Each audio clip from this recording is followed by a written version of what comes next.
Hi, it's Dave, and welcome to my Over 40s Fortnite Player series. My best friend has just started playing Fortnite. He's only about 3 weeks in, and he's asked me to review some of his gaming footage. I said, absolutely, let me have a look, let me review, and make some comments on it. I'm not going to pick up on his aim or anything like that because, these are things that you just progress, and as you play, you get better at.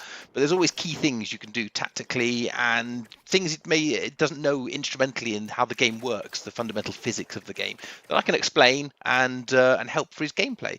And I'm hoping it will obviously help anybody of you out there that want to improve at Fortnite. So you can see at the moment his video footage is just kind of scrolling through really fast. It's getting to a point which is going to be the first point I want to discuss, which is weapon bloom. And I think, what the hell's weapon bloom? But it's the spray that your bullets emit when you fire. And it's important because your weapon bloom basically depicts how accurate or inaccurate your gun is going to be when you're shooting. So this is going to come to a stop in a minute, and I'm going to explain what Kerry does and how he actually gets a little bit lucky on killing the guy in the video. So I'm going to pause the footage there, and I need to explain weapon bloom and how it works in Fortnite. Now, as you can see in the middle of the screen, you have your little crosshair, which is how you aim. Now, there are 4 lines coming out of the center dot. The further those lines are away from the center dot, the more bloom your weapon is going to have. So the more spray you're going to get from your bullet. Now, different classifications of guns have different accuracies. For instance, a sniper rifle is very accurate, but a hand rifle or a heavy assault rifle is not as accurate. And other things can affect how accurate a gun is. If you're running and trying to shoot, the bloom's going to be massive. It's going to spray all over the place. But if you duck down and hunker and don't move, then you'll find that it'll become much more accurate and the bullets will go pretty much where you're aiming them.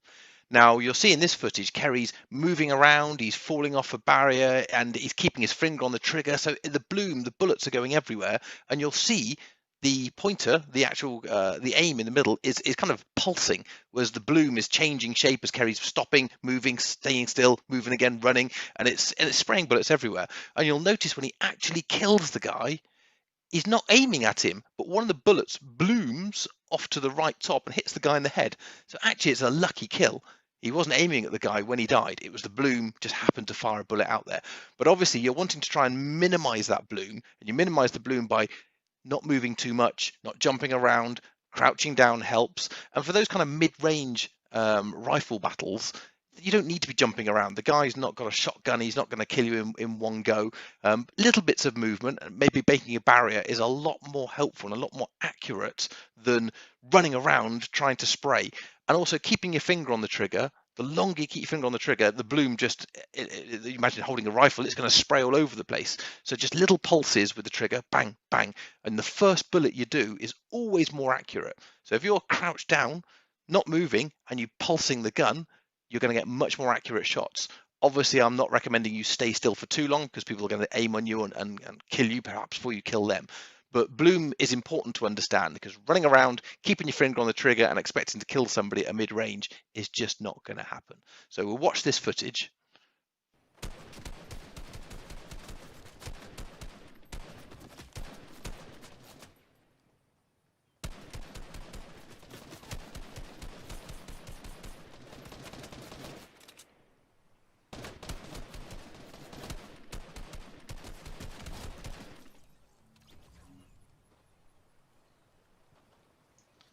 So my second tip, I've already said to Kerry, and he's turned it on, which is to visualize the audio cues in the game. So you see in that circle, you see footprints, you see enemy shooting, you see cars, you can visualize sound effects. But I think Kerry's got the idea of where the sounds are coming from the wrong way round. So you can see here, the line is at the bottom, which means it's behind you. And Kerry's focusing on in front of him, thinking that's where they're shooting. But the guy is actually behind him, and he's actually shot him there. The line is at the bottom. That is behind you. If the line is at the top, that is in front of you. So it's really important you get those two around the right way. Because at the moment, Kerry, you go and hide and you kind of do the right movements, but there's nobody there to shoot at. The guy's behind you shooting at you. How he didn't kill you, I don't know, but he's having a good pop and a good try. So it's really important you understand those visual cues.